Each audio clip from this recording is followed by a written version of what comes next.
Եվրոպայի խորհրդի խորհրդանական վեհաժողովին Փաշինյանը պատմում էր, որ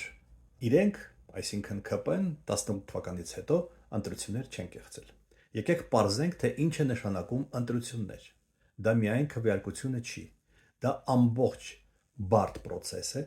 եւ շատ կարեւոր է, թե ինչ է տեղի ունենում ընտրություններից առաջ եւ ընտրություններից հետո։ Վանաձորում ընտրվել է մի տեխնացու ընտրությունների արդյունքում։ Հետո այդ տեխնացուի դեմ սկսեցին գործեր կարել, որպիսի նա քաղաքապետ չդառնա։ Արդյոք դա չի նշանակում, որ Վանաձորում ընտրությունները կեղծվել են։ Նույնը հիմա փորձում են անել նաև Գյումրիում։ Համապետական ընտրություններ են սպասվում մի քանի ամսից։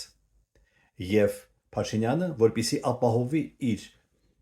վերարտադրությունը հաջորդ ընտրություններում, բանտերում է պահում իր ընդդիմախոսներին։ Արդյոք դա չի նշանակում, որ իշխանությունը պատրաստվում է կեղծել նաև համապետական ընտրությունները։ Այնպես որ այստեղ